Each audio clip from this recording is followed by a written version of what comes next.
మా కస్టమర్లకు శ్రేయోభిలాషులకు తుమ్ముడి బ్రదర్స్ వారి సంక్రాంతి శుభాకాంక్షలు.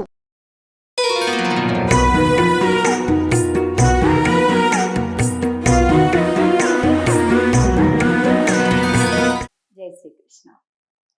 ఆండాల్ తిరువడిగళే శరణం. 27వ పాశ్రంలోకి వచ్చేసాం. ఈరోజు పాశ్రంలో ఆండాల్ తల్లి స్వామికి కూడారై అనేటటువంటి ఈ పాశ్రం రోజు సమర్పించినటువంటి ఆ పాయసాన్ని గురించినటువంటి ఒక మొక్కుని భగవద్ రామానుజుల వారు తీర్చితే మనం ఇప్పటికీ అనుసరిస్తూ 108 గంగాళాలతోటి స్వామికి పాయసాన్ని నివేదించి కలిపి ఆరగించి దాన్ని మనం ప్రసాదంగా స్వీకరిస్తుంటాం. ఆ ముఖ్యమైన పాశ్రంలోకి మనం వచ్చాం, చూద్దాం. కూడారై వెల్లుం సీర్ గోవిందా உந்தன்னை பாடிப்பறை கொண்டு யாம் பெரு செம்மானம் நாடு புகழும் பரிசினால் நன்றாக சூடகமே தோள்வளையே தோடே செவிப்பூவே பாடகமே என்றனையா பல்கலனும் யாமணிவோம் ஆடையிடுப்போம் அதன் பின்னே பால் சோறு மூட நெய் பெய்து முழங்கை வடிவாரா கூடியிருந்து కుళిరిందు ఏలోరెంబావాయ్.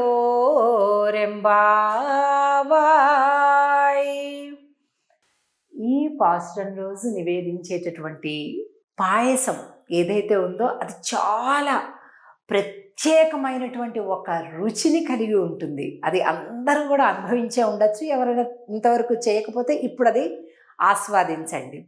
మనకి ఎలాగైతే లడ్డూ ప్రసాదం ఉంటుంది, లడ్డూ ప్రసాదం ప్రపంచంలో నువ్వు ఎక్కడ చేసినా అది వేరే రకంగా ఉంటుంది. తిరుమల లడ్డు ఒక్కటి ఇంకో రకంగా ఉంటుంది కదండి.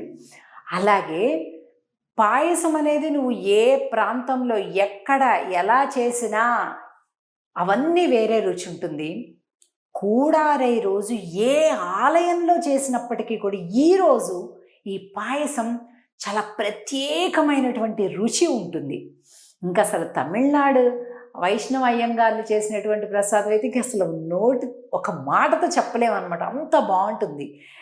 ఎందుకంటే ఈరోజు ప్రసాదానికి అంత రుచి, గోపికలు స్వామి అందరూ కలిపి ఒక దగ్గర కూర్చొని పాయసాన్ని స్వీకరించినటువంటి రోజు అన్నమాట. కూడారై వెల్లుం సీర్ గోవిందా. ఇది మొట్టమొదటిసారిగా తిరుప్పావైలో ఈ రోజు నుంచి మొదలుపెట్టి గోవిందా అనే పదంతో పిలుస్తుంది. గోవింద అంటే ఏంటి? గోవులను కాచేవాడా అని అర్థం. ఆ పదం చాలా ఇష్టమంట. ఆ పేరు పెట్టి పిలిస్తే స్వామికి చాలా ఇష్టం కలుగుతుందంట. ఆ పేరంటేనే ఇష్టమట. అందుకని ఇంకా దగ్గరితనం పెరిగిపోయింది. భగవంతుడు దూరం, భయం, భక్తి అదంతా వేరైపోయింది. ఇప్పుడు మనవాడైపోయాడు. పశువులను కాసుకునేవాడదా, ఆయనకిష్టం మనకిష్టం. ఆ పేరు ఫ్రెండ్లీగా ఉంటుంది. సో అలా పిలుస్తుంది అనమాట. నాడు పుగజం పరిసినాల్ నన్రాగా సూడగమే తోళ్వలయే తోడేసే విప్పువే. ఈ పాశ్రంలో మొట్టమొదట కూడారై అంటే కూడనటువంటి వారిని, కూడని వారిని కూడా గెలిచేటటువంటి కృష్ణ అని పిలుస్తుంది. ఎవరెవరు కూడరు అంటే భగవద్భక్తులు కూడా భగవంతుడికి కూడకుండా దూరంగా ఉండిపోతారట. అమ్మో అంత గొప్ప పరమాత్మనా అంటూ దూరంగా ఉండిపోతారట. ప్రేమ ఉంది, భయం ఉంది, కానీ దూరంగా ఉంటారు.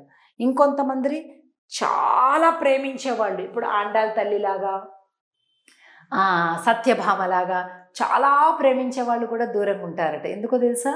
ప్రణయ రోషం.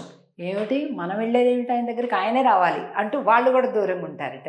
ఇంకా కొంతమంది ద్వేషులు, శిశుపాలుడు, జరాసంధుడు, కంసుడు, వీళ్ళందరూ ద్వేషంతో దూరంగా ఉంటారట. తటస్థం, స్నేహము లేదు, ద్వేషము లేదు, మామూలుగా బ్యాలెన్స్గా ఉంటూ వాళ్ళు దూరంగా ఉంటారట. ఇప్పుడు మళ్ళా మనం ఇంట్లో ఉంటామండి, ఉదాహరణ చెప్తున్నాను. మనం ఇంట్లో ఉంటాం, బయట స్వామివారి పల్లకి ఉత్సవం, రథోత్సవం ఏదో జరుగుతుంటుంది, మన ఇంటి ముందు నుంచే వెళ్తుంటుంది మన వీధిలో. బయటకు వచ్చేసి ఒకసారి స్వామిని పలకరించి నమస్కారం చెయ్యం. వాళ్ళేదో వస్తుంటారులేండి, పోతుంటారులేండి. దీన్ని తటస్థం, ఉదాసీనం. ఏమన్నా ద్వేషం ఉందా నీకు భగవంతుడి పైన? లేదు. బాగా ప్రేమ ఉందా? లేదు. ఉదాసీనత అన్నమాట, బద్ధకం. ఇలా అందరూ కూడా ఈ 4 ప్రకారాలుగా స్వామికి దూరంగా ఉంటారు. వీళ్ళ అందరినీ కూడా గెలిచేస్తాడట ఆయన, నలుగురిని తన దారికి తెచ్చుకుంటాడట. కూడారే వెల్లుం షీర్ గోవిందా అని అంటూ మాకు ఏమేం కావాలి అనేదంతా మర్మగర్భంగా చెప్తుంది ఇంకా ఆండాళ్ తల్లి. ఈ పాశ్రంలో మాలే అనేటటువంటి మొదటి పదంతో కూడా స్వామిని ఏమని అడిగింది? నీతోటి మాలధారణ కావాలి అనేది ముందు చెప్పేసేసింది. ఇక ఈ పాశ్రంలో కూడారైలో మాకు చేతులకు కంకణాలు కావాలి. పాశ్రం ఒకసారి చూడండి.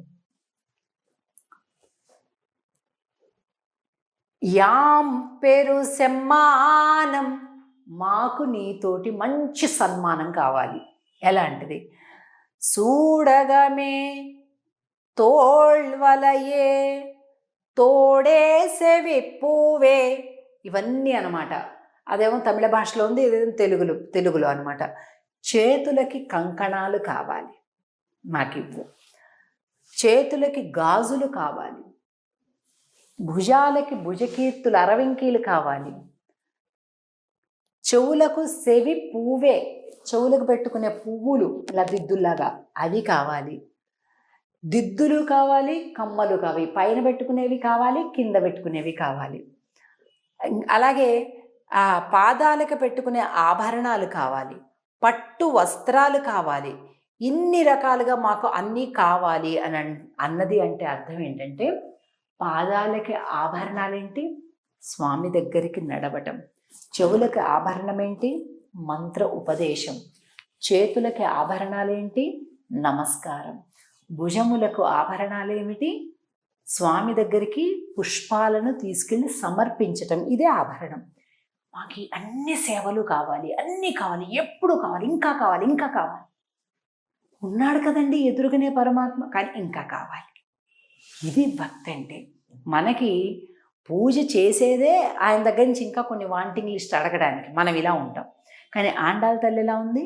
పూజ చెయ్యటమే ఆనందం, పూజ చెయ్యటమే వరం కావాలి, చేసే శక్తి, చేసే సమయం కావాలి, మాకు అది అనుగ్రహించు అని అడుగుతుంది. కాబట్టి ఈరోజు పరమాన్నాన్ని స్వామితో కలిపి, ఇదిగోండి ఎంత కమనీయంగా ఉంది ఈ దృశ్యం. గోపికలందరూ చుట్టూ చేరి పాయసాన్ని తీసుకుంటున్నారు. ఎలాగా? తోడే సెవిప్పువే పాడగమే ఎండ్రనయ పల్కలనం యామణివం, ఇన్ని ఆభరణాలన్నీ అడుగుతున్నారు. అంటే ఏంటి? స్వామితోటి భోగం. నిండ్రు పాల్ సోర. ఈరోజు పాయసం ఎలా ఉంటుందంట?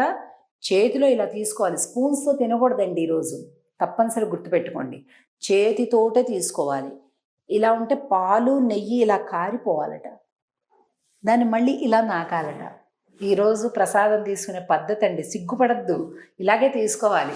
ఎందుకంటే ఇగో వీళ్ళందరూ అలాగే తీసుకుంటున్నారు. ఇక్కడ కూడా చూసారా, పాత్రల్లో ఒకళ్ళకొకళ్ళు పంచుకొని ఆనందంగా, అంటే మంచి చిల్ అనమాట. ఇది స్వామితోటి అనుభవించారు ఆండాళ్ గోష్ఠి. అలాంటి ఆనందం పరమాత్మతోటి, పరమాత్మ భక్తులతోటి మనకు కూడా ఉండాలి అని కోరుకుంటూ, జై శ్రీకృష్ణ. ఆండాళ్ తిరువడిగళే శరణం.